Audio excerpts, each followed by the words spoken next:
So, welcome everyone to tonight's Wisdom Dharma Chat. I'm Daniel Aiken, your host.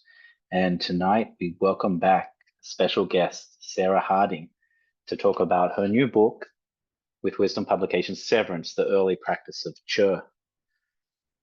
Sarah, welcome back to the Wisdom Dharma Chats. It's so nice to have you return.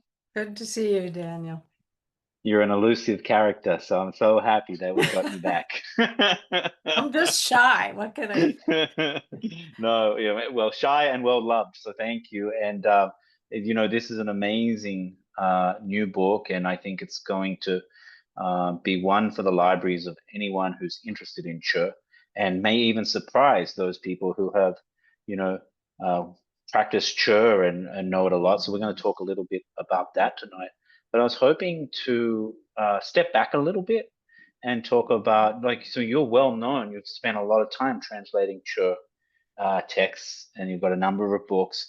And so I was wondering, what is this? How did this connection between you and the practice of Chö come about? What got you into this? Of course, you did the 3-year retreat as well, so maybe Yeah, it was I that. mean, right. Yeah, thank you. Hi everybody out there somewhere. I did, yeah, of course it started in a 3-year retreat. It's a very compelling practice, as anyone who's done it knows, at least the way it's been developed in Tibet and the way we did it in retreat. And I would probably even say it was my favorite practice, and we did it, for a month. We did the all together, and then individually every evening after the beginning. And also uh, we studied the text called Machik Namshe with our retreat master Lama Tempa, which I later translated, as that was the first book I translated later called. It was called Machik's Complete Explanation. And that was not, it didn't come around that easily. Kalamche asked me to do it, but then I tried, and then there were all kinds of, it was difficult. And I tried to apply for a grant from a friend who helped me do that for free, who normally charged hundreds of dollars. And then I lost the whole grant proposal on my computer. Oh And no. then I put it away. I had gotten a lot of feedback, though, working with Chakdu Rinpoche on it. And I had translated for him, the Tuma Nagmo, the black Dakini, black wrathful Dakini, which is a church practice, a wonderful Dujin Limpa lineage practice. And then finally, Sadhva Foundation and Eric Colmel came to the rescue, and I proposed it again and finally, did it. And so I feel like those obstacles, all the ones that happened, kind of cleared the way for all the other, no more obstacles except my own stupidity, which No, no. persists.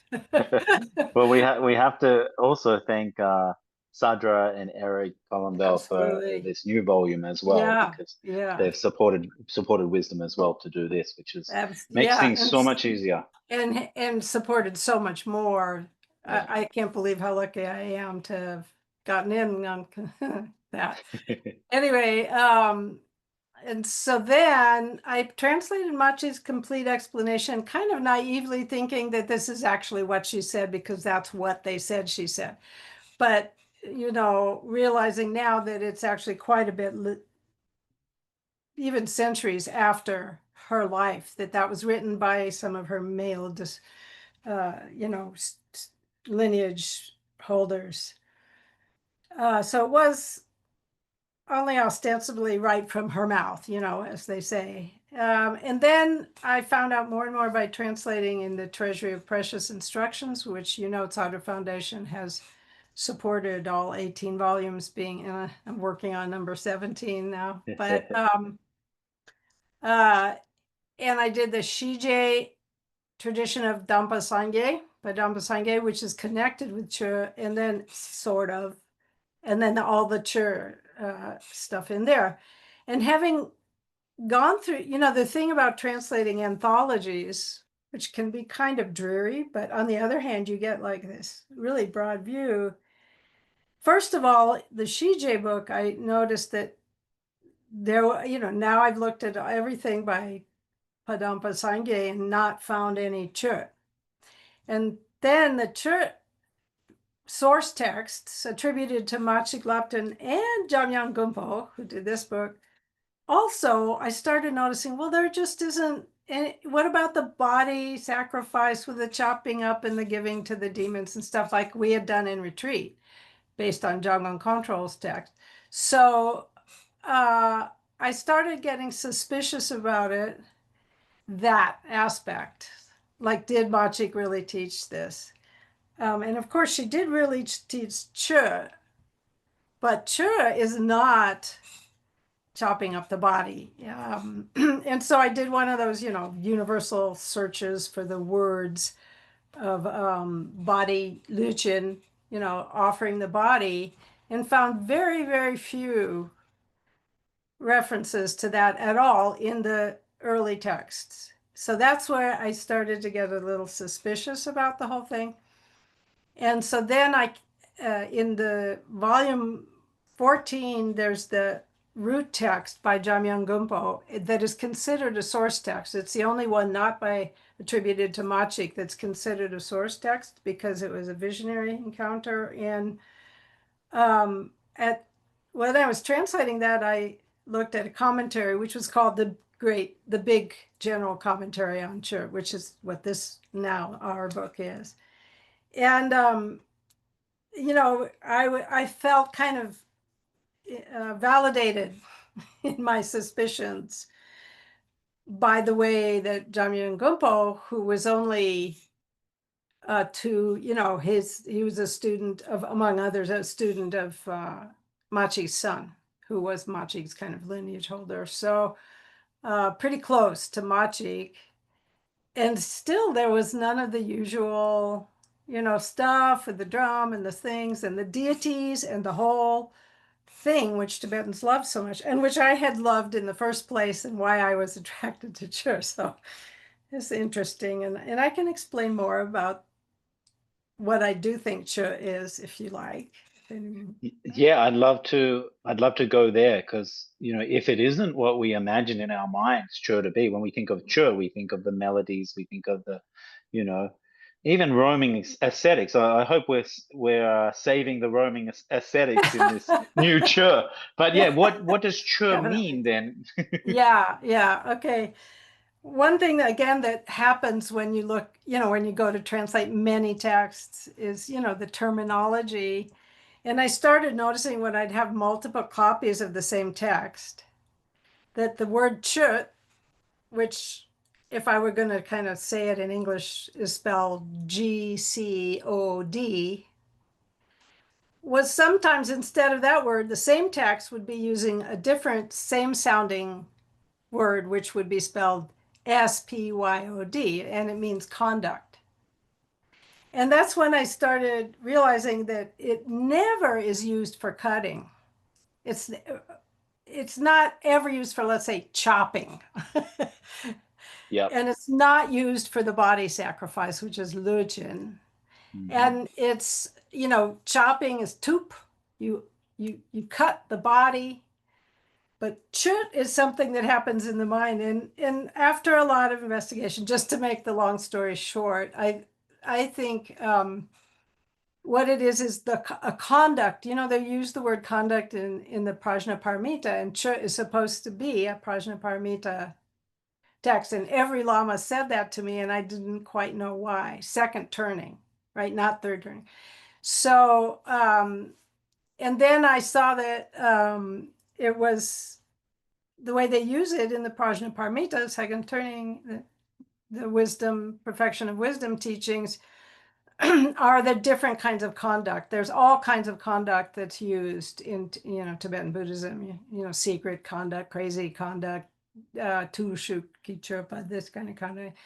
And this one is particularly the conduct of the perfection of wisdom, which means after you try and understand emptiness and compassion from Prajnaparamita, and you think you got it maybe, then you go out and try and test it. You go out into the conduct, and that's the practice of Chö, which is the conduct of the Prajnaparamita, to see if you think you're, if you think you understood emptiness, go try giving your body to demons or whatever. Like, check it out. And we have many stories from Tibet of this in different contexts, not only in Chö, of testing yourself. Even a simple practice like Lojong mind training, the story of going out and sitting in the marketplace and yelling at people and calling them names and acting crazy and then they beat you and then you see, well, how good is your compassion? So that kind of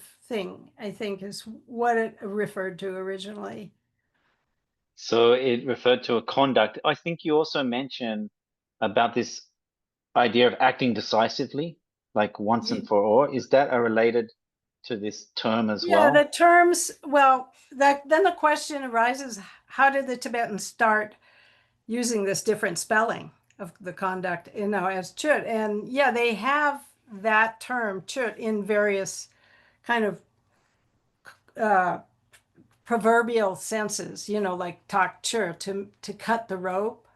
If you have a hemp rope and you cut it, there's pretty much no chance of tying each little strand back together. So tak chur, tak chik chupa, to decide something very decisively once and for all, for sure. And there's some other phrases that use that. And I do think that it's related, because if you can go and do this conduct, then you're really having a decisive experience, and that you've understood Prajnaparamita, I guess. I don't know. I really like this view. So, this prajna paramita is the view, and then this is a conduct associated with it, and Yeah, you're testing your view. You're going out into it's nice to be on the mountain top in with a vast sort of view, but you got to go down and check how you actually embodying this view. yeah. And so then what do we sort of have an idea of what Machik was doing, or Jamyang or Gompo? How were they testing themselves? Could you like Oh, how describe are a they? test?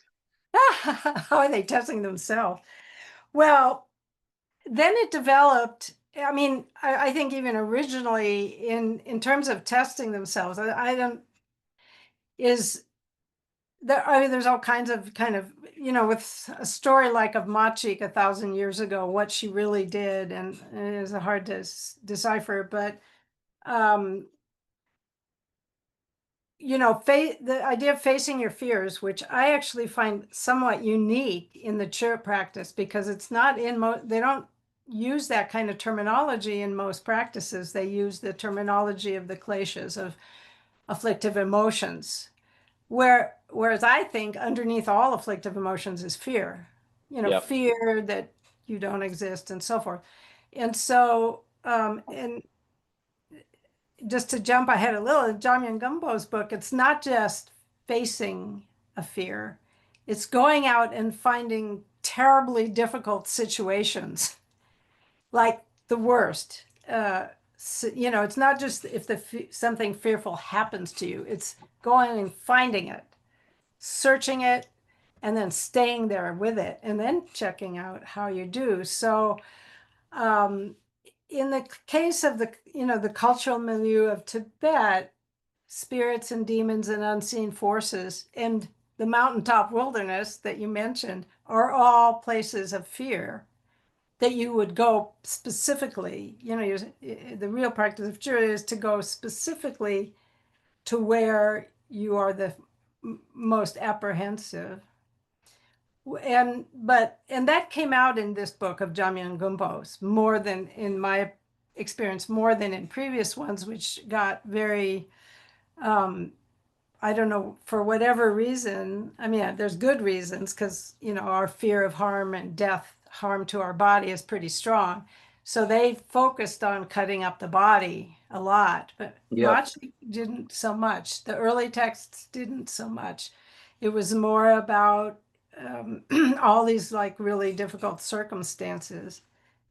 And I mean, we would have our own, right? We would make up our own. If it's not demons and spirits, it would be, I don't know, something like, there's a group here that used to go practice at Rocky Flats with all the leftover radiation, and Wow. yeah. I mean, this is not an easy practice. I personally feel like I don't know if I would go out and find circumstances, but that is the idea in this book. It's. Yeah, it's interesting you say about fear because, in the list, in Abhidharma and all the lists of mental activities, I always found it odd that fear wasn't listed in Yeah, those lists, right? And yes, um, and so I was always, where's fear? And so Jik Mare, we hear it often in texts, but in old Abhidharma, they're not really focusing on fear. And I think that in this practice, it's really interesting because this practice is really about cutting self-grasping in a way. And when does oh, sure. self-grasping raise its head in the strongest fashion? It's like when you're fearful. Okay. Of Like when course. you really fear, it's like then you see you're grasping to Yeah, self. So fear and self-grasping go together. And so if absolutely. you're going to work on self-grasping, really, really not just pretend in your head, Yeah. then go. I think fear is the theater where we should be doing that work, it would seem. Yeah. I would also, though, kind of say that some kind of a grasping of the non-self of the self is important to do it first, to get it, because I think that's where all fear comes from, like the sense that you might not truly exist as an independent entity that Actually, underlines our entire being. It's like an existential threat that we don't consciously acknowledge. And it's everything very everything we do is to inflate the self so that you can feel like you're really there, all of it. It's it's so true that when fear does come up, like in Shantideva, it's when you're, encountering these teachings on emptiness and meditating on emptiness, Yes. there's a Yeah. worry that fear might arise from these meditations. So Yeah. it does seem that Yeah. fear was the perfection of wisdom. Because at first I was thinking, sure, and perfection of wisdom, like how, of course, Machik was reciting those texts, Right. but how to connect these, melodies and perfection of wisdom? Yeah. I was Me always too. wondering Yeah. about that. It seems like Yeah. fear is the link here. Yeah. I think well, it's interesting how it might have developed in the first place and why we didn't get it, why we don't first acknowledge that. But and I think that's why death and bodily mutilation became the obvious place where we can work with our fear, because everybody has that. But I thought they got a little carried away with the visualizations later on, but and forgetting that, if you don't first bring in the wisdom of emptiness. I mean, there is a reason why they say that when the bodhisattvas first heard the teachings on emptiness, they fainted and vomited blood and, all this stuff that it's actually pretty scary. So, Yes. Yeah, this is when fear comes up. And then also when a mature bodhisattva is described doing like really intense things like giving away an eye or yeah, doing these crazy like things that would make us all like, how could anyone possibly do that? of It's course. always the mind is always described of the bodhisattva. The bodhisattva was peace, calm, serene, right? As Yeah, he does this incredible yeah, like this practice. yeah, So it seems like there's the gap, right? yeah. The fear trying, and then the serene bodhisattva doing these incredible acts of heroism. It's just Well, just yeah. honestly, I think it would take some kind of peace with yourself. Actually, I could read I will later, an example of that contrast. Actually, that contrast, how much courage and peace at the same time. But Why don't we jump into that? Do you want to jump into that now? that's that. Yeah, there's all kinds of other things. And one thing I wanted to also mention that no doubt people are thinking about too is, the fact that this whole thing was started by a woman, and there's so much feed your demons. Like there's so much, I mean, that I associate anyway with mother, with a mother, And Prajnaparamita, of course, is embodied as a female deity called the Great Mother, the Yum Chemo. So Prajnaparamita already is that motherly thing. And then Machik herself was a mother. And in fact, Machik means one mother, which I sometimes like to translate as single mother, but it didn't get in the book. and not just face your fears, but feed them is really taking it to an radical extreme. It even is sort of like Jewish mother, right? Eat, kind of Mm. um that to me is also, and then feed with your own body, which I think mothers can partly experience feeding their babies, and it's very, the whole thing is imbued with a kind of femininity that's motherly and amazing. And, really with the Prajnaparamita figure of the great mother, who is the mother of all Buddhas, because without the realization of the emptiness and compassion of the Mahayana, of the Prajnaparamita, then there's no Buddhas. Yes. And since she's the embodiment of that emptiness and compassion, then she's the mother of all the Buddhas. So the whole thing, right from beginning to end, is diffused, I think, is infused, I should say, with this kind of amazing mother imagery. And as I remember someone like Freud or someone saying, there's no more powerful archetype than the mother, right? Good or bad. We start with a scary big being called mom.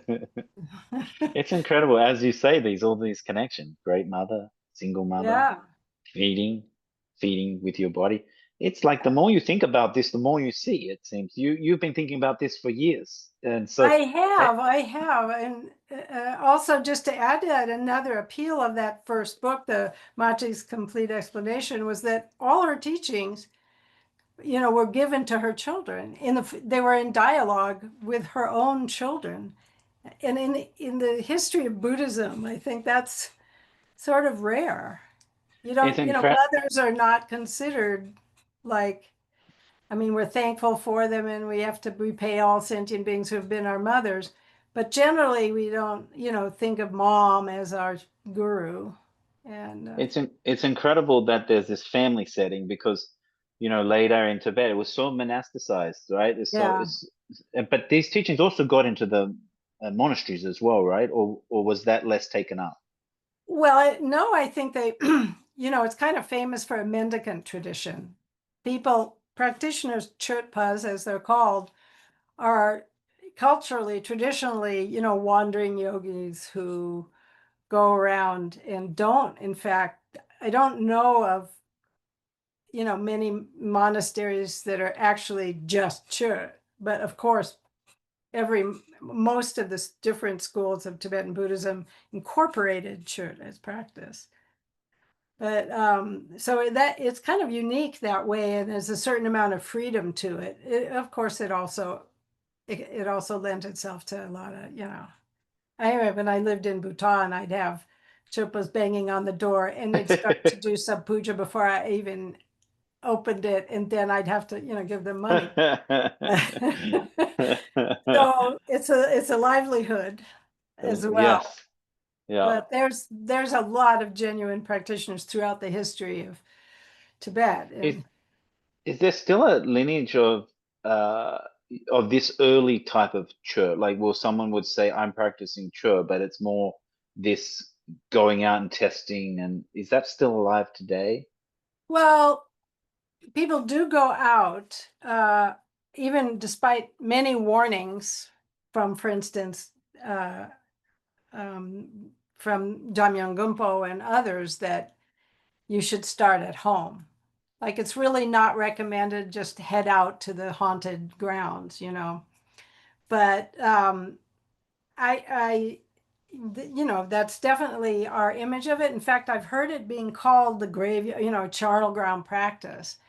Charnel grounds are an idea from India, And this is supposedly an indigenous Tibetan practice, so I'm not sure the charnel grounds in Tibet are the sky burial grounds. So I don't know if there's people going up, Ah, but yeah, they're not really as gruesome as the Indian charnel grounds yeah. because of the dry climate, and the vultures get the corpses right away. But charnel grounds were the source of great fear in the Tibetan and in the Indian culture, especially in the Indian culture. So that's why that happened. But any place that is scary, and specifically the reason that I translated it as haunted grounds, Nyensa, uh, Nyen are a kind of a spirit, for one thing, or a disease. And it's not just any wilderness place. It's not just wilderness, it's specifically that you power places where there's something, as one of people who was, when we had a Zoom on this, said, like to translate it as a place that gives you the heebie-jeebies. Yeah, You yeah, know, that's good.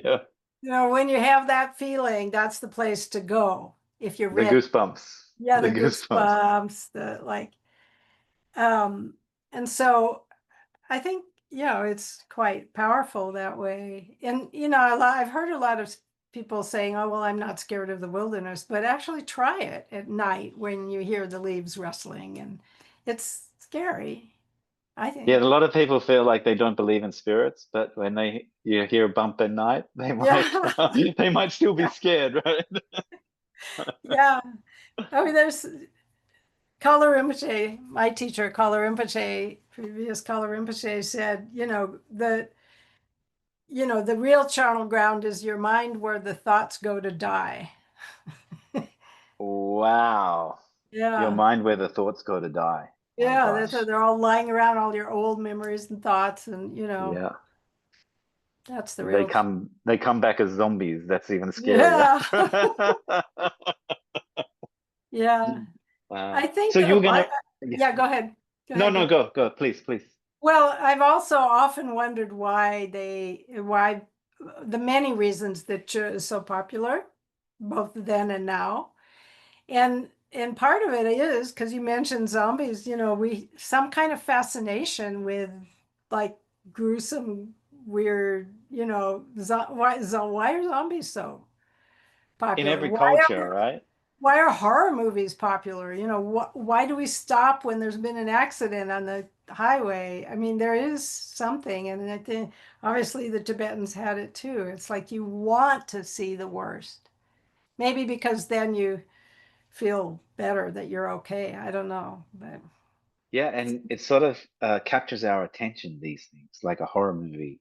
Get engrossed in it's like fear takes you over in a way, you know? yeah, I think we want to experience that, but at the same time, we kind of don't. So it's, which also makes me think of in terms of being like something that you go out and test yourself with, that it's almost also like maybe practicing it at home, let's say, not in an actual haunted ground, is like to desensitize yourself from the things you're afraid of. Like, if you're afraid of bugs, you could start by, ladybugs, which are so cute, and or slowly get used to it, because of the big fear, I mean, is death, and that's for sure going to happen. So you got to do something. You got to desensitize yourself,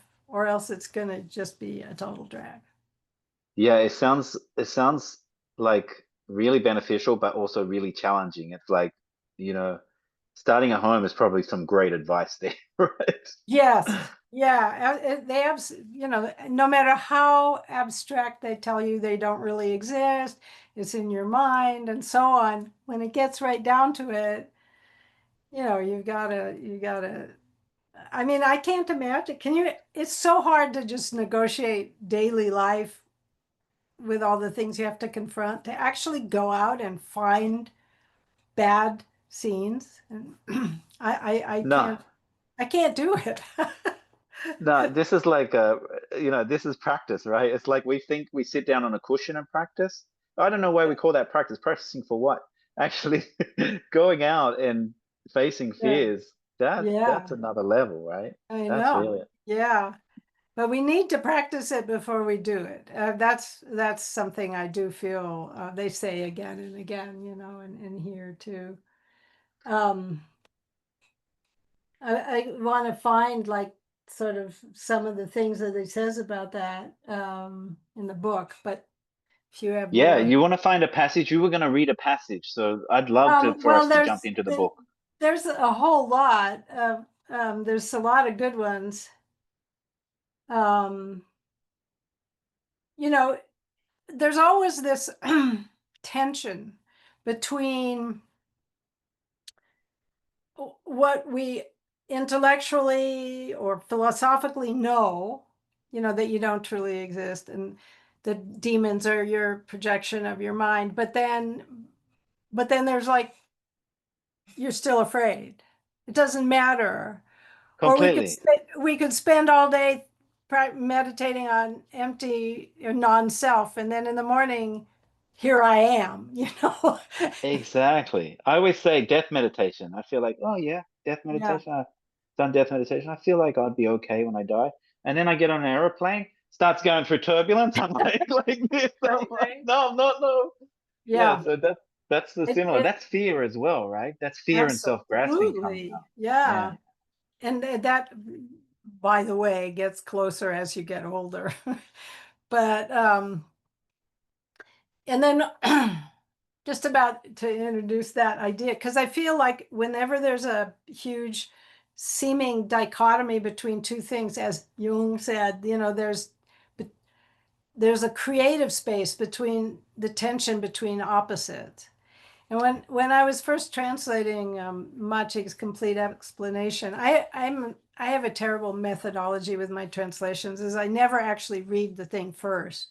I just plow through from first word. And so there's all these parts where she was going on and on about things, and like how it's just, we of course, demons are made in your mind and so on. And, you just have to realize non-self and so on. And then it smoothly goes right into like the color of the fetlocks of the horses that the demons ride and things like, complete Yeah. sort of opposites. And so, I mean, I feel like I could read some parts that are more instructive, but this one is sort of more fun. Shall I just do the fun one? Let's do it. That sounds great. Okay. He says, oh, well, for first, here's one that's kind of more important. Jamyang Gumpo says, you might think that you must go to stay only in those haunted places, or that it is inappropriate to remain in your own home. Although demons are not actually established as existent in those places, you have the idea that demons won't be caught at home and that you must go out to conjure them. Then again, in the severance, there is both the severance of, anyway, that goes on. And he warns about that because that's exactly how to make obstacles for yourself, is to conjure up demons when you still think they exist. I mean, what could be worse, right? Yeah, Yeah. exactly. Using the word conjure is very evocative there. You Well, go out and conjure up demons. that's what you do in this. According to Jamyang Gumpo, you go and conjure them. And if you can't conjure them up, if you don't have apparitions of demons, you're failing in the practice. Wow. Wow. You blew it. It's just like, This is for the hardcore. that's for the hardcore. Um, so, and it also, oh, he gives many, it's a great book, you guys read it. But the one I like, I don't know why this one, he riffs off of a line from a sutra, which I never discovered which one, that says, even if you see various miraculous emanations clearly displayed, they have no body, no mind, and even no name. So that's from the sutra. And then he says, There is nothing beyond magical appearance. If the sky falls from above, water gushes from the ground below, mountains crumble from behind, cliffs crack from in front, or any kind of apparitional obstacles arise, rather than saying, please guard me, please protect me 100 times, it is better to say once, kill me, eat me, take me. Rather than summoning 100 God protectors, it is better to let 1,000 God demons eat. Rest your mind in the nature of phenomena. Then everything will be self-liberated. There's the contrast. But then he Yeah. goes on. Even if scratched by wild dogs from behind, pecked by birds from in front, flanked by fierce devil hordes on your right and left, rest your mind relaxed without fear. Then everything will be self-liberated. Even if a 9-headed black devil rides on your neck, ready to cut your throat and extract your heart, saying, right now I will eat you and cast away every morsel of meat and drop of blood, still rest your mind unwavering on the nature of phenomena. Then even one claw will not touch you, let alone kill you. I, Even if an apparition tears down the door curtain, sharpens a knife, and thrusts in a copper pot, saying, after I slaughter you, I will boil you in this copper pot, rest your awareness in the emptiness of non existence. Not even a needle will touch you. That's like half of that page. There's so many more, but that's my It's favorite is the copper pot thrust in the door of your tent. it's So, incredible. It's yeah. incredible. Even can you imagine, even this teaching's being given orally, right? You remember at night, the teacher Yeah. teaching like this would be incredibly powerful Oh, and and inspiring. if you truly do believe in the existence of spirits, which by the way, many, many people do. I always surveyed my classes when I was teaching this, and there was always a proportion, I'd say, I don't know, 10, 15, 20% that do. So it's not gone. You know, Imagine how scary that would be. But For the sure. contrast between rest your mind in non-existence. Yes. I mean, it's pretty hard to imagine somebody, with that much sort of, what's the word, like presence of Yeah. their own true nature to be able to do that. It seems And amazing. if you give yourself to the teaching and you listen and you hear and you imagine this scenario and you like the only thing you would imagine yourself doing is like someone save me, right? Yeah, Somebody get me out of here. But you're supposed to do the opposite. the opposite. And And then also rest the mind. My gosh. there's your peacefulness. Um, and he even specifically says in this book, Jamyang Gumpo, that don't think that anything you've learned will help.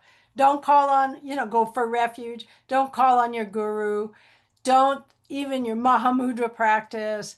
Whatever you've done is not going to help. That's like kind of, Wow. Yeah, Wow. that's unusual. I could find that one if you like. And so yeah, I'd love to hear that one because so what Yeah. is the answer here? The answer is seeing them as empty and resting the mind. Is that basically the approach here rather than some sort of Mahamudra or some sort of tantric sort of recontextualization? Is Well, I have one commentary that I think I put in there that, what it sure is a kind of, it is second turning prajnaparamita in view and meditation, but in the conduct, then it's definitely a Vajrayana practice. And some have compared it, interestingly, to like a Vajrayana Lojong practice. Mine, I I, think that that makes a lot of sense to me. This does feel yeah, very Lojongish. yeah. And it was interesting that it became a very popular healing practice because it certainly wasn't meant as a healing practice. I mean, if you go in thinking it's a healing practice, then your entire motivation for the practice is completely off. You Almost know, undermined, right? Because it's like yeah, maybe self grasping, healing. Okay, I'm gonna do this and hopefully I'll be healed. exactly. Of course. Yeah. I Yeah. mean, even Khenpo Tsultrim, he used to say, if you do Chö practice, you have to take off your protection cord. Wow. Yeah, I mean, Wow. you're definitely making yourself vulnerable. Did you say my chick also said it shouldn't be used for healing? Did you mention that before or Yeah, actually, well, what she supposedly said in Machi's complete explanation, something like that. And then what I remember of that is, do you think the Buddha, the sutra was lying when the, Buddha in his previous life gave his body to a hungry tigress, the the famous. tigress? Yeah, she Yes. says, do you think that's a lie?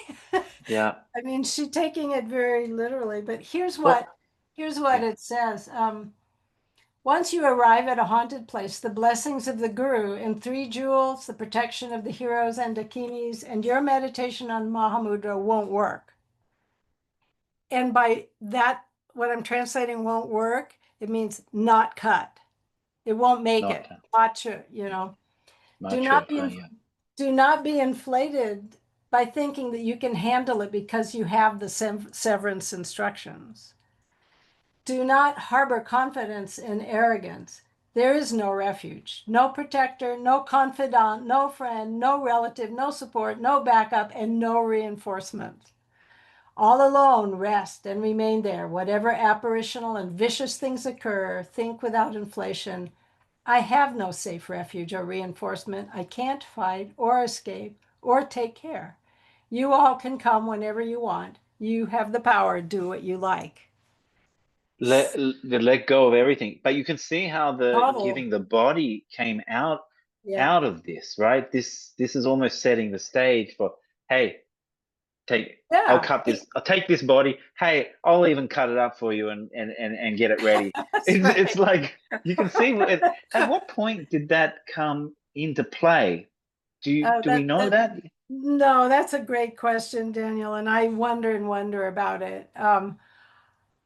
By the time of Rangjung Dorje, Karmapa Third, Rangjung Dorje, it's in full swing, and that's the kind of teachings and lineage coming into the Kagyu line, but and by the time of Dongan Control, it's like the whole menu of a chef in a great restaurant where you've got like cut it up into little bits for the little demons and cook it for the ones who like it, and the raw, the sushi version I mean, it's really, put the bones in the soup so that they're floating with little skin flags and that's an incredible detail. And yeah, I think absolutely bottom line for most normal mortals is the body. I mean, no matter how clever we think we are, it comes down to associating the self with the body. I used to think, nah, I associate myself with my mind, but I mean, then I did Chö and I found out it's actually very powerful. It's like every little like, freak out of a splinter or something. And yeah, so but it's so far out to chop your body up that it's almost like a game and it's hard to really take it, seriously, which is why going to the charnel ground or somewhere where you're afraid, Mm. going to the, contagious TB ward in the local hospital or going, you know, I just saw an interview yesterday with this American neurosurgeon who volunteering in Gaza in a, bombed out hospital. I mean, I don't think he was a church practitioner, but boy, he had something that, I don't have. Yeah, it's just different scenarios, right? Same practice. Yeah, Yeah. I You mean, could do the same practice in all these different scenarios. yeah, and I think it's important for us, for each individual, if you want to practice this, to locate your scary place. Locate yourself. What scares you? What does Yeah. really scare you? What if is there a danger that this could be misinterpreted in these teachings and people slip into like a nihilism? Like, or is there any talk about, like, because it feels like the goal is obviously to overcome and to test your practice, right? And Yeah. so is there sort of a advice on when you've okay, you pass the test, right? And then what? Or is it just no, keep doing these practices? Like Well, what's the end game? And that's probably the wrong question for this practice, right? yeah, I mean, there is a danger of nihilism is in all starting with, non-self. I mean, there, of course, it's always there, and it's a question really throughout Buddhism practice, I think. That which is why there's such an emphasis on karmic cause and effect and understanding that. And that definitely, this is not beyond cause and effect, but if you really could become this totally vulnerable being that is described as the end result of Chö practice, I would say that's pretty close to whatever idea we have of enlightenment, or of recognizing non-self. And indeed, it would be fine if you died out there, So I don't know. You know, um, there's plenty of space though for this practice to go in the wrong Yeah, direction, which is why I think there's this emphasis on understanding Prajnaparamita, practicing it again and again, and whatever it takes yeah, before you do it, and then recognizing your fears, which are so closely connected, right? If you understand exactly. emptiness, you have to recognize your fear of that emptiness. And Yeah, emptiness, we put a label on it and it makes it abstract, but I mean, actually not being me, not, what, completely. yeah. So, I think of Alexandra David Neal, so intrepid explorer of Tibet, great woman, and she supposedly witnessed somebody practicing Chö and tying themselves up to a stake in the wilderness and then actually getting killed by a tiger. But Wow. I don't, because poor Alexandra David Neal, when she came back from Tibet, she had to make a living. Yeah, Her so then, ex-husband's funds were gone, and so there was this pressure to get more and more like crazy, outrageous, sensationalist yeah. writing. So it's hard to know if that's an Yeah, if actual. it's fact, not letting facts get in the Yeah, way of a good story. But it's still this practice is so extreme in that there's not a hope. You shouldn't even have the hope of coming out of it, right? Like it seems like there's no refuge, there's no protection, there's yeah, nothing this. It's not even like you should go and say, okay, like normally when you go and do dangerous things, you hope there's a hope that you're going to get through it, right? I'm going to right. take this Yeah, risk, of course. but I'm going to back myself and I'll go on this dangerous adventure and I'm planning to come back.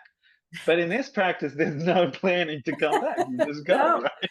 not if you really do it. Not if you, I guess, And there's a lot of stories, even like from Kala Rinpoche's monastery in Darjeeling, of that I've heard like firsthand from people who witnessed it in the 3-year retreat there, of people getting in such a state that they thought they're really doing the Chö practice, and then they kind of come around and they've cut a big piece of their flesh to offer to the demons. And there's several stories. There's not just one of that kind of thing. That's like, I'm not sure that that's the kind of danger that you're meant Yeah. to, that seems like that might be, I don't know, but if you really, really did it, then yeah, it could be. I don't know. Have have you come across, some great Chur practitioners that are, these wandering ascetics doing this sort of practice?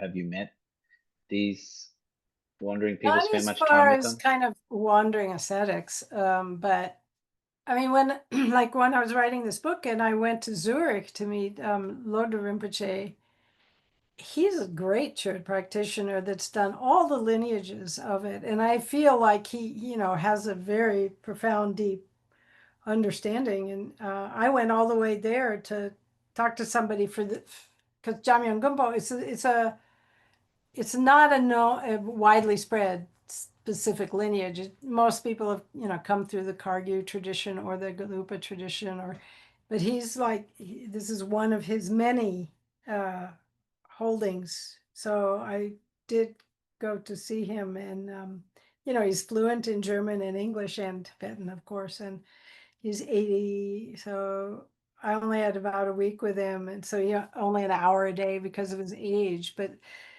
I don't know, that's a good place to start.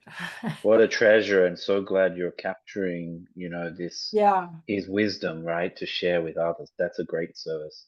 Yeah. I'm one, yeah. And I do want to add, because he helped a lot with terminology, and this, I have a glossary in the back of specific terminology, which I'm kind of like proud of, because it's a specific, you don't find it just anywhere in a dictionary.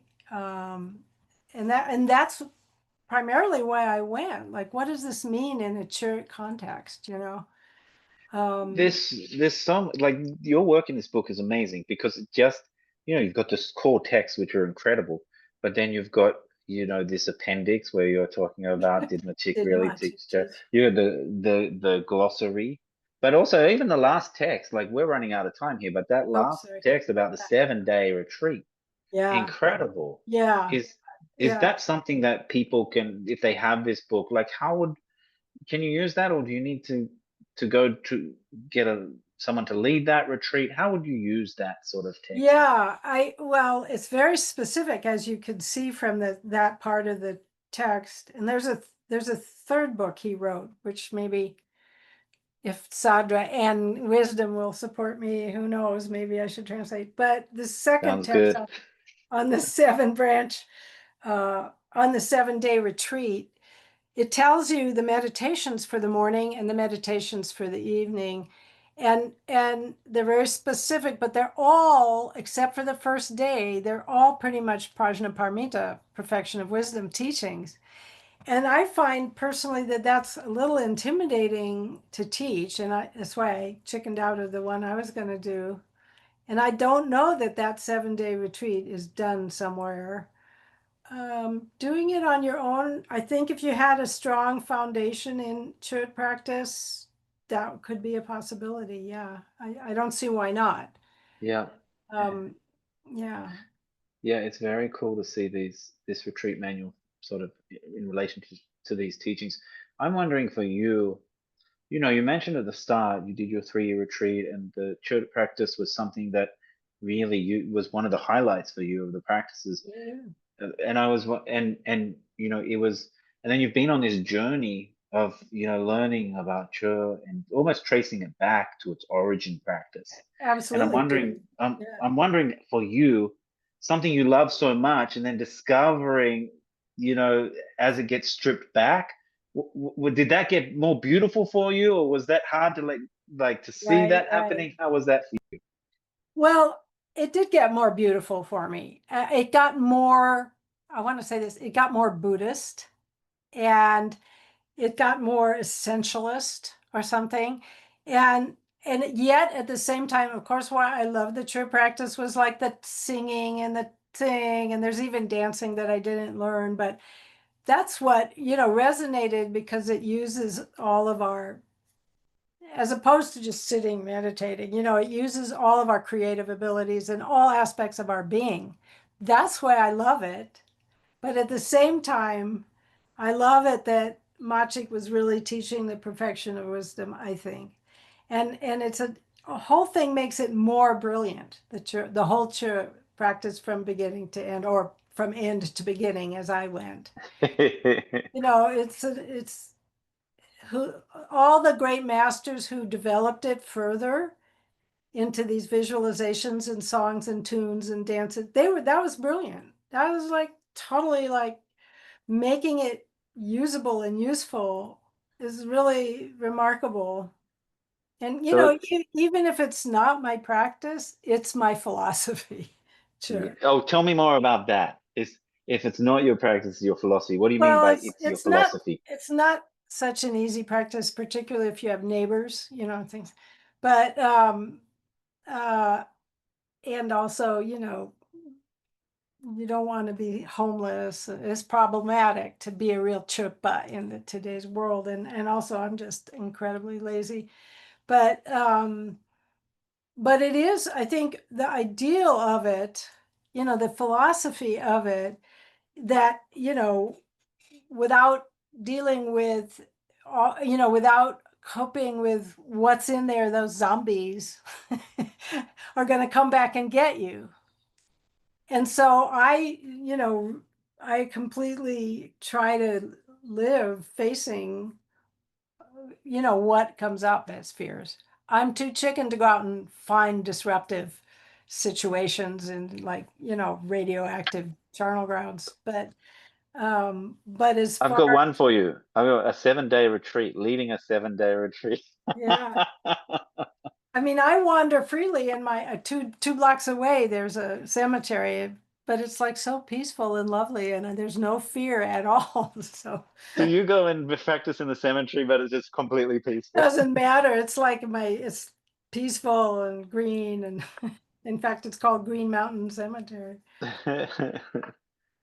Well, this has been brilliant. Thank you for sharing so open and so nicely. And these insights are wonderful. We're going to have about a 5-minute break now. Okay. And then I encourage everyone to take advantage of this opportunity to ask Sarah your questions. You can do that by, there's a Q&A panel at the bottom of Zoom. You can just go click in there, add your questions. And then when we come back, I'll be reading them out to Sarah. And I'm looking forward to seeing all the questions you ask and hearing the answers. We'll be back soon. Thank you so much, Sarah. Thank you.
Okay, welcome back, everyone. Thank you for your questions. I hope you enjoyed that first part of the program. I thought Sarah was brilliant. That was a great journey we went on, the church journey, facing our fears. My gosh, great text, amazing. Okay, ready? Ready for these questions? Yep. Yeah, we got the first question is around is there any link with the Bardo and church? Sounds like training for the Bardo experience. Does this link up? I haven't seen it specifically mentioned, but absolutely it does. And it does, I agree. It sounds like, this is the kind of thing that if we can do this, we could maybe deal with the Bardo. But yeah, as you know, there's specific teachings on that from the of Bardo teachings that don't actually mention church. So we could make that connection. It seems like an obvious one, but I don't know of it coming up in the text. Yeah, it sounds like if you could handle those fears, then maybe the fear of the Bardo would be a little bit Yeah. easier to deal with. Yeah, nice. There's a lot of people making connections here. So here's another connection. Uh, in regards to Dojun Lingpa's Saraha Nintik, uh, this church seems very similar to that. While the Lujin is present there, the inner meaning and conduct seems otherwise identical. So the Lujin might not be present there. I'm not sure I got that correctly. Are there any other differences that you are aware of? So differences between Chö and the Dojun Lingpa Saraha Nintik. Um, well, I'm not familiar with that particular practice that you mentioned, but in the Troma Namo teachings of Dujim Lingpa, Saraha is always in the lineage. And I asked Chaktu Rinpoche about that when I was translating them, and he couldn't really explain it. So it's hard to, it's interesting. Saraha just pops up, and so I'm not sure. But in many of the practices, like the Longchen Yingtik, for instance, there's the practice which is called Kusulu practice, and that is basically Chö. And it's the same. I've done that practice. I've done that Nundro also, as well as the Karji Nundro and the Shangpa Nundro and stuff. And I did that practice, and that is fairly identical to the Chö practice. So it definitely got incorporated. And as I mentioned, one of the main sources of Chö teachings is in the Terma tradition, for instance, of Dujim Lingpa, Gongter, or even Sater. And and so it got incorporated that way through pure visions and so on. Sometimes Machi is involved, but usually not. It's usually the Black Dakini, extensive practices based on the Black Dakini. So It's interesting you talk about the Kusala practice. I always thought that was just another name for Chö, but it's a separate type of practice. It seems it so can be, similar. yeah. Kusulu just means a wandering mendicant, a kusulu. Yeah. And so it's like that. I don't know. They didn't want to exactly call it Chö, maybe for whatever reason, but it is, yeah, it is Chö. It's absolutely. Nice. So more connections, people making more connections. This connection comes to mind of Jesus feeding his flesh to his disciples. Have you ever thought of this connection?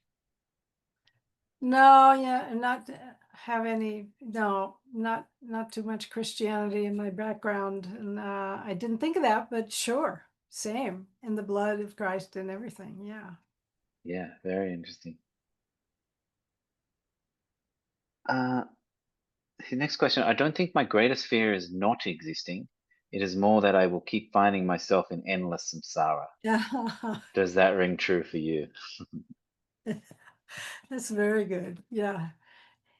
Yeah. It's not, what is it? It's not dying that scares me. It's living that scares me to death. I think that's Annie Yeah. Lennox. But anyway, um, well, yeah, that's a huge Buddhist.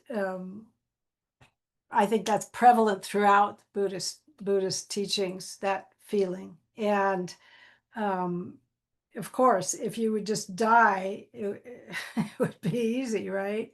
So, but that isn't really seem to be the case according to the Buddhist philosophy. And that's what's used as a motivating factor to follow karmic cause and effect and so on. So, yeah, I think that's a really important idea that, you know, it's on and on, it goes on forever, and, you know, you can't get out. Not even just Buddhist, but all the religions of India as well have had that idea of being trapped in this place. And that's why Mahayana, first of all, came up with this interesting idea of voluntary rebirth. If you're a bodhisattva, which is an amazing, you know, if you have a strong enough altruism, and that is a way to overcome that fear of the suffering of endless rebirth, to actually do it on purpose. And then Vajrayana, which came up with the idea of, you know, this is the pure land, and every terrible thought I have is a pure thought. And, you know, mind itself is the original, you know, Buddha. And so Vajrayana attempts to totally change your perception of that. Totally, totally change it. That also is as at least as difficult as the Chö practice, I think. Mm, Because you have to be pretty convinced by practicing again and again and again until you're sure of it. But it's very, very clever and tricky, and that's why it's called the fast path. incredible, incredible methods we have, Mm, in this tradition. Very incredible. yeah, yeah, brilliant. Hard Yeah, to fathom, how, yeah. it's incredible. So next question is Lama Sarala, I'm physically unable to practice Chö due to a chronic injury. Yet I have crippling OCD. I essentially live in a proverbial charnel ground 24/7. How would, based on these practices, can I deal with this? What to do? Basically, is the question. What should I do? Oh, well, I mean, this is the whole point of Jamyang Gumbo's text, is that there is no, you know, there is nothing you have to do. You don't have to use instruments. You don't have to recite the texts. You don't, you know, and if you're in the charnel ground already, then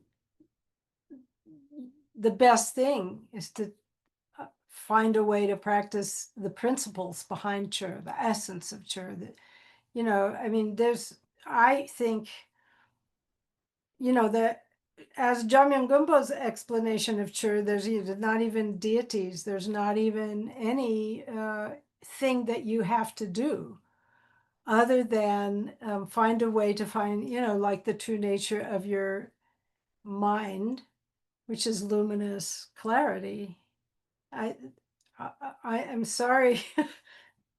You know, it makes it a lot easier to have handles, like to be able to go sing and dance and whatever that, but those are really just distractions of ritual. Ritual is a kind of a way to embody and incorporate, you know, as my teacher Kalar Rinpoche said quite famously now, because it was written down by Desjardins in this message of the Tibetans, is if you could just sit there and recognize the true nature of your mind, all this other stuff like mandalas and mantras and all the stuff Vajrayana is famous for would be totally unnecessary. And we only have those things because we can't just sit there and, but what else is there to try? If you can't do all those ritual distractions, then you just have to try a very direct approach. Incredible answer. Thank you for taking us through that. That was nice. So many dimensions there. It's a hard situation. Yeah. Hopefully, these teachings can help. In addition to Prajnaparamita as mother and embodiment of the teachings on emptiness, what role does Tara play in relation to Machik and the Prajnaparamita in the Chö text you've translated? Yeah. Thank you for, you know, I'm sorry I omitted that because she plays a huge role also.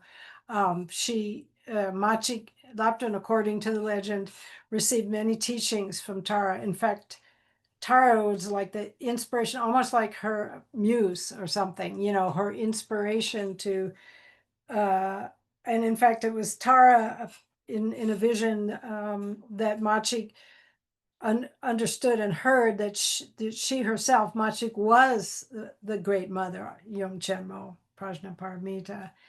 And so Tara fits right in if you look at like the tankas of Machik with the whole sort of refuge, and Tara is always there. You know, there's the great mother, Yum Chenmo, then there's Tara, then there's Machik.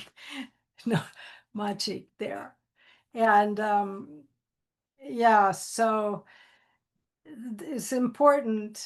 I mean, Tara is, you know, a very, very important bodhisattva and deity for Tibetans. They would never leave Tara out. They couldn't possibly explain a woman teacher without bringing Tara into it, which is sort of interesting. And so you'll hear that any woman basically who rises above the masses is somehow connected as an emanation of Tara or Mandara. You know, they're all like the same one single female The great image. mother. Yeah. There's just one mother, Machi.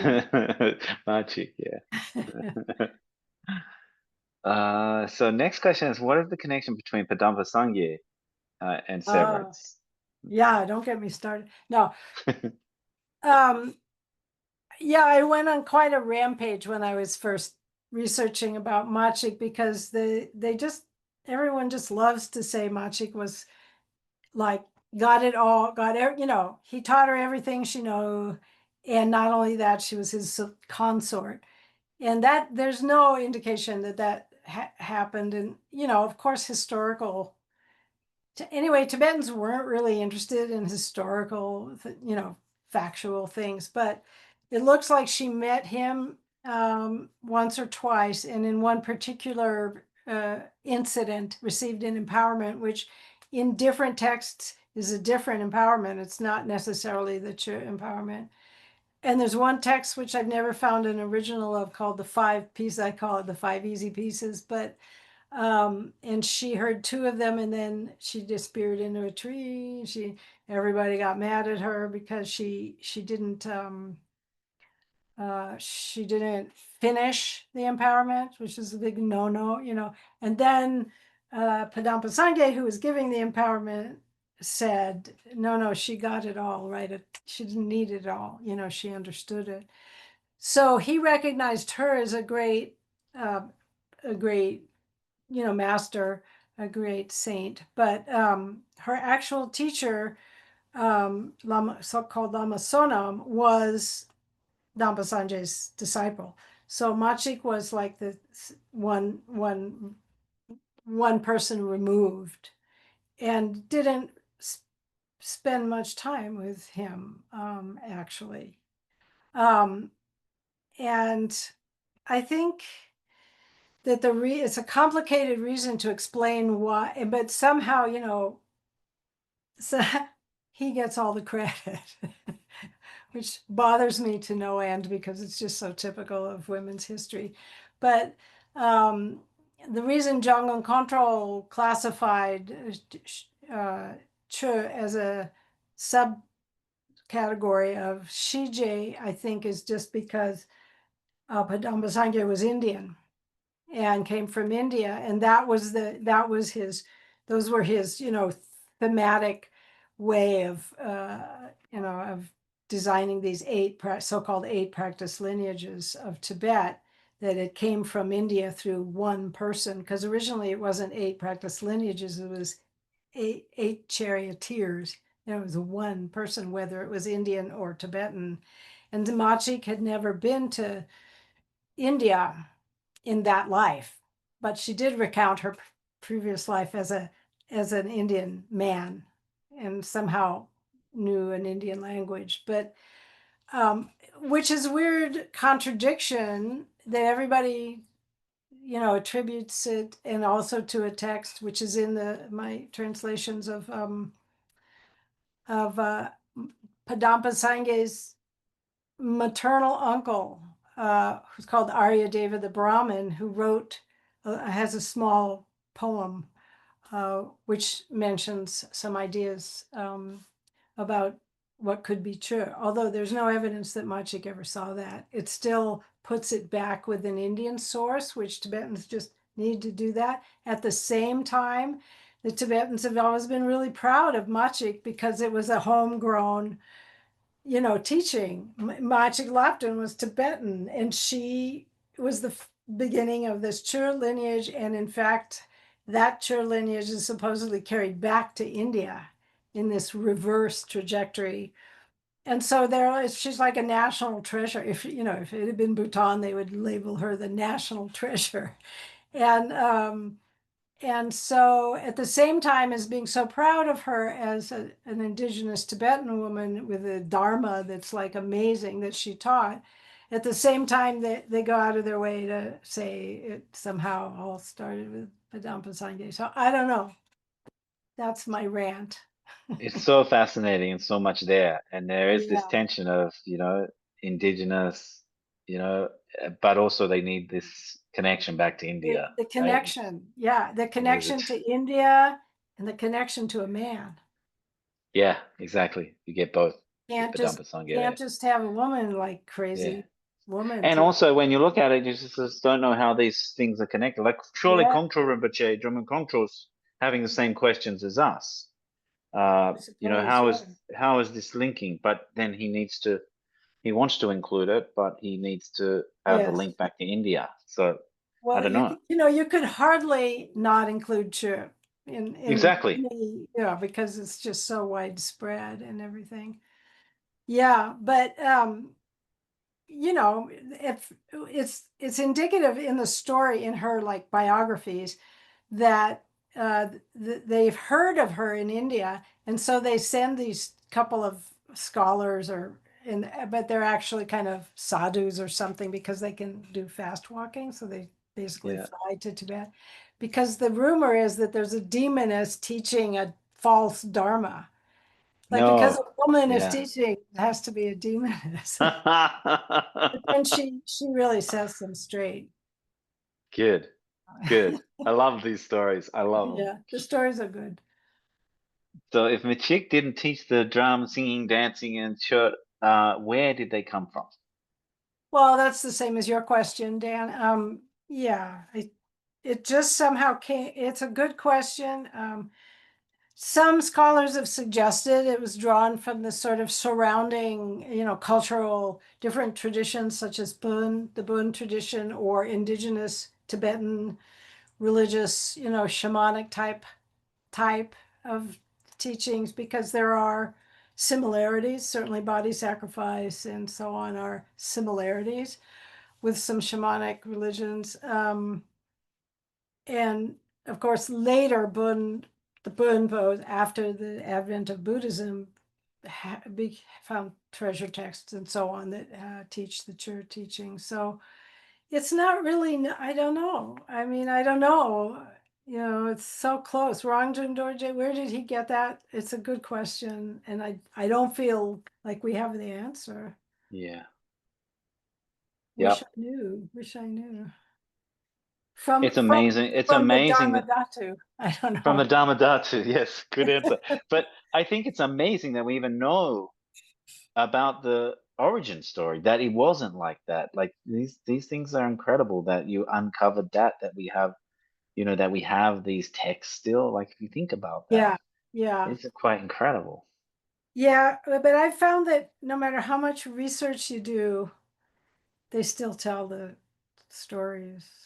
I mean, Yeah. it's really it doesn't matter, no matter what. Right after me, I can hear someone stand up in a conference and say she was the consort of Padampa Sangye. Yep. Yeah, It's like yeah. it doesn't matter how many times you prove something. It's Yeah. they're going to keep the stories. It's where you start reading your history from, I guess, if you go back to the source, then but if Yeah, you're just yeah, reading it from, what the Lama said last yeah, week, then you're yeah. you're stuck with Of that. course, So it's a thousand yeah, year tradition of oral, yeah, teachings and stories that people love, and that's what they're going to fall back to. Especially since there's no, there weren't any tape recorders, or I mean, hmm there's no way, there is no factual Yeah. to But these things can change. It just takes time, right? For people to like sort of orientate to, we'll see. Time will we'll tell. see. Maybe Yeah. you'll see. I might not be around. And maybe I won't see. We'll see. Okay. So it sounds like Chö is referring to physical fear, this fear in the body. But can we also apply Chö to intangible fears, like facing the fear of poverty or failure? Oh, absolutely. I mean, that's what I meant by we find our own fears. The body is in a way bottom line, but we all kinds of absolutely. I mean, poverty or sickness or aggression, from other humans or animals, or I mean, there's all kinds of fears, fear of being left alone, fear of no, there's just like any amount. And there's some modern versions of Chö being taught in the West that let you find your own fear and then sort of visualize it as a demon, even though you know that it's not, or as whatever comes up that's scary. I think they're powerful to do a more psychological approach like that. Thank you. Uh, there's a question here that even by the time of Rangjung Dorje's, when he's compiled the Rinchen Trengwa, that there's even seems to be like development, that there's a huge field of refuge and great lineage team spirit in contrast to Machik's teaching where there's no refuge tree. I'm not sure. Can you speak to that? Sure. Well, there's a refuge tree of Machi that, yeah, Rangjung Dorje and others, along the lines of regular Tibetan practice. I mean, Oh, sorry, I I'm misread that question. I misread oh, that question. They shall I said, look? yeah, well, I'll just, it's what they're meaning is Machik's teaching that there is no refuge. So in that, there's no refuge, no Yeah, yeah, protection. Yeah. yeah. So, Well, or yeah, I get it. Oh yeah. I mean, in some ways, that's why church I think is so unique. In some ways, it contradicts almost all Buddhist teaching. I mean, it's supposed to be that if you even think of the refuge, or even if you think of Tara or something, the tiger that's leaping at you will suddenly just drop dead. I mean, of course, the refuge is a refuge. So that's why it's a very unique teaching that you have to experience total vulnerability in practicing Chö. You're completely alone, and maybe, ultimately that's it. And tying back to the question of the Bardo, isn't that what happens at death? You go and nothing follows you but karma. I mean, you have to, uh, you know, of course, we're going to call on the guru and we're going to call on the three jewels, but really, so I think that's a good savvy question to bring up. They brought in everything. But it also brings up to me, I've been looking for the sources of all kinds of Tibetan practices, like when did Nundro start? Who thought of four thoughts to turn the mind? Um, I did a long, I was co-teaching with a Theravadan Buddhist woman, and we co-taught this class, and I asked her, we did this research together on where did they come up with refuge, even. I mean, there's no like something which is like going for refuge in early Buddhism. And all we could find as a source was the Buddha supposedly, knocking on people's doors and saying, "Will you come forth?" That's it. Will you come forth? There's not like this complicated, I go for refuge in the Buddha Dharma.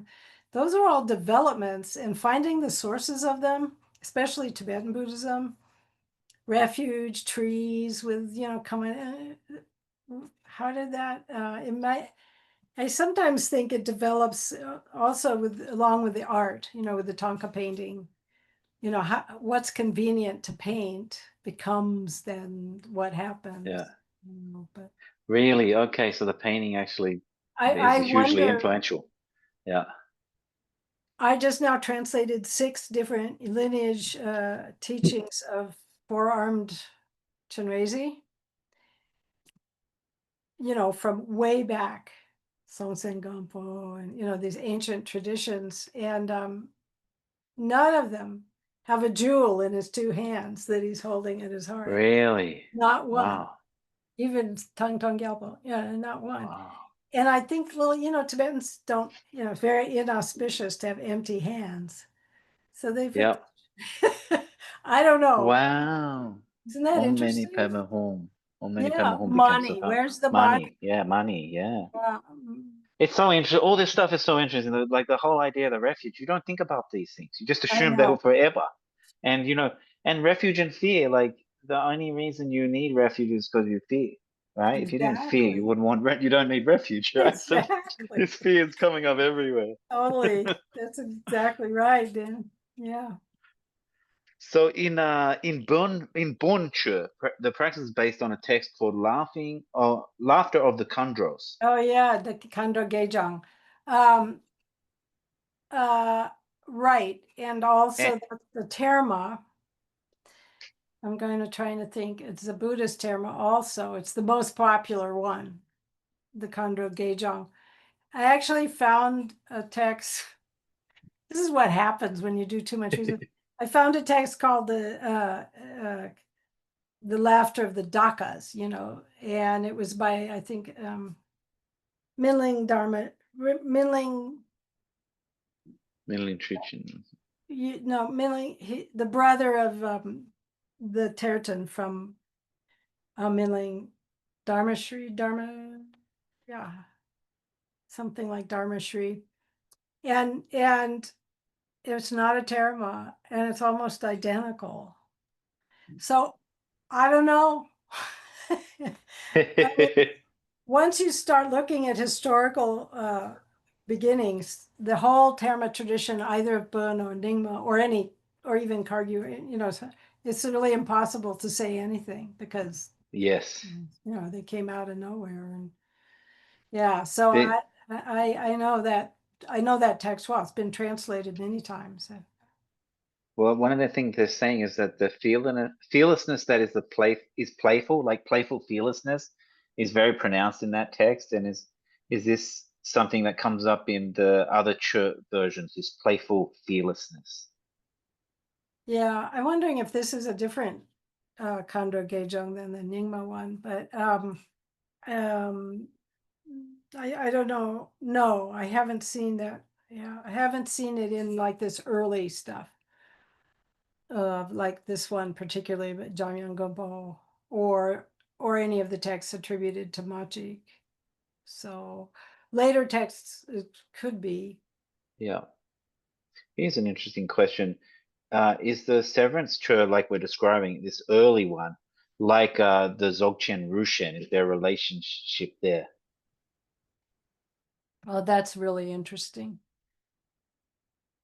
Um, Rushen delineating samsara and nirvana.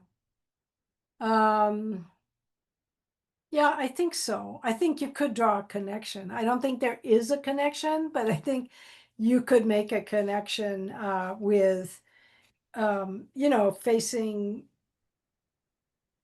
kind of your imaginary spirits and other phenomena that might scare you. In that case, yes, I think you could draw so I always think of it as psychodrama, Rushin, sorry, Corday Rushin. That's something from the 60s, 50s, maybe even 60s, psychodrama where you act out various things. So yeah, Yeah. you could draw some similarity there. I think so. Yeah, it's an interesting question. Interesting, very interesting. Yeah. Yeah. All right, so let's squeeze in one more because our time's up. But could you say that ultimately, the goal or intention of church practice is self-liberation, akin to Garib Dorje's three points that strike, the text, The yeah, crucial meaning. yeah, yeah, Yeah. yeah, yeah, teaching. Taktik Chöpa, that's where that comes Yep, from yeah, too. yeah, yeah. Yeah, I translated that too. I didn't mention that, but um, is it similar? Well, self-liberation is self-liberation. I mean, you mean that things are, I think what you might mean is that things are already self-liberated. And that is underneath every possible Buddhist idea, in my opinion. Otherwise, nothing makes sense. Of course, I am kind of like a Shen Tongpa, right? But yeah, you discover your true nature, you don't create it. So all the practices are about somehow or other, no matter how embellished they are, somehow or other getting back to that still point of the turning world, right? Back to your true nature, which is already by itself liberation. It's pretty tricky, but that, yeah. Yes, of course, it's the same thing.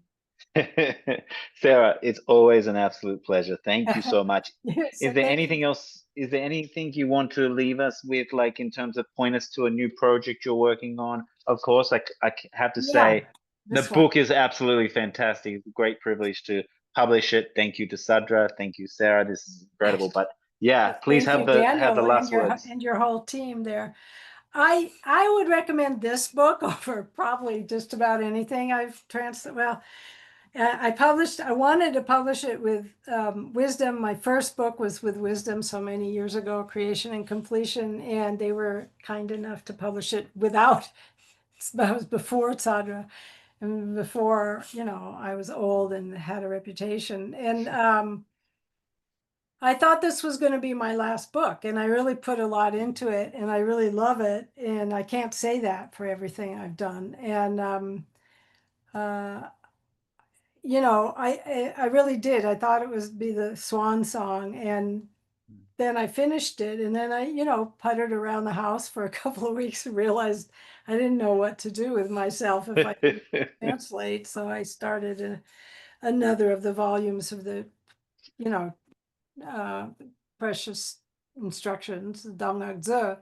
But, I do want to say I would never have been able to do this book without having gone through all those anthologies in the Treasury of Precious Instructions, because and the Treasury of Knowledge, which Karla Rinpoche set us to doing. And at the time he did that, he said, if you do this, you will know everything. And in a way, I think he was, right.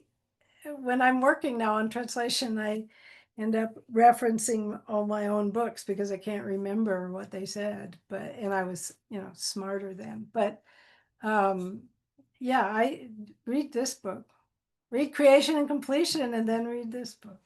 I have to agree. Read this book. It's an amazing. It's actually a book for the practitioners. Like if you pick this up and you're serious about practicing, there's something in here. Like you read out that passage.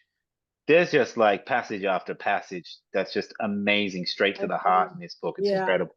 yeah, yeah. I agree. Thank you for helping promote it. Beautiful And for translation. having me, saying the same old thing I'm always saying. Oh no, this is incredible for us. You don't understand how wonderful these nights are for You me, do, for the audience. yeah, I hope So, so. You do plenty of great interviews, so well, thank you. Well, I welcome. want to thank the audience. Thank you for tuning in to us. I hope you really enjoyed this fascinating conversation, and then we'll see you on the next Dharma chats, and also we'll hopefully do another book with Sarah and have her back on. There's my plug. Good night, Okay, everyone. Thank you, Sarah. bye. Bye. Bye. Yeah.